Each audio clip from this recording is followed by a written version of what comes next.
What's good? It's your boy CJ Goodfellow. We back with the Boxing Clinic afternoon grind. Just got done watching the full and final press conference for Gennady Golovkin and Canelo Alvarez. It was very uneventful.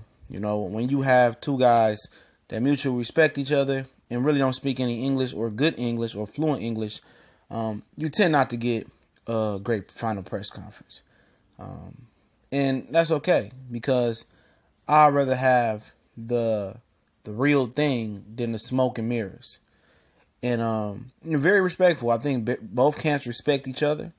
You know, as far as right now, I'm gonna do another video a little later on about that. And they ready. You know, Canelo looked a little bit drained. You know, I'm not saying that he looked drained in the face. It's just like his energy level wasn't as high, and he's probably getting ready to cut that weight and cut down some of that muscle. He should be okay in a Dolce & Gabbana sweater. You know, stunting on him with the jeans, you know, creased up and shit and whatever, you know, cuffed up and looking like he got capris on. I don't know what he was thinking with the jeans and the shoes, but, you know, sounds like he's ready. And the real highlight of the final press conference was the dad, the older Chapo, you know, telling Abel Sanchez that Canelo is a real Mexican. He's the real Mexican fighter. He got the Mexican blood. He got the heart of a warrior, a Mexican warrior. And that was the only real eventful part of it. And he threw down the gauntlet as far as to tell him that this is the real Mexican thing over here. Y'all know over there pumping that artificial Mexican shit and popping off at that other shit that don't even matter. And he the one that really popped the shit off. He the only one that popped off. You know, the son, Eddie, he said a little bit of something. But, you know, the dad stole the show.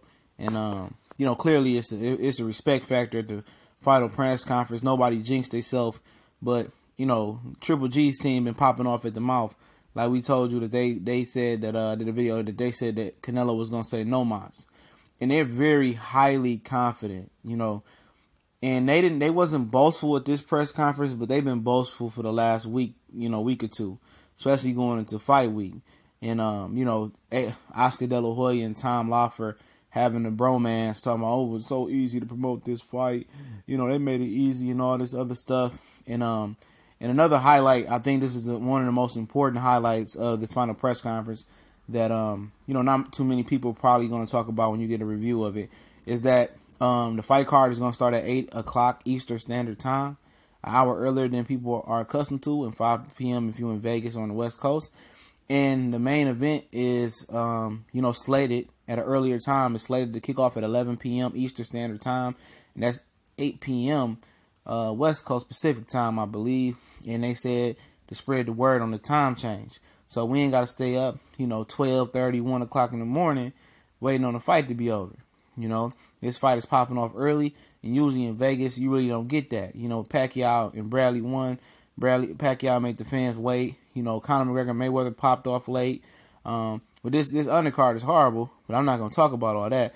But that's probably the reason why. I think Jorge Lara pulled out of the Jojo Diaz fight with an injury, so that's completely off the cards. Don't quote me on that, but I think that's what it is.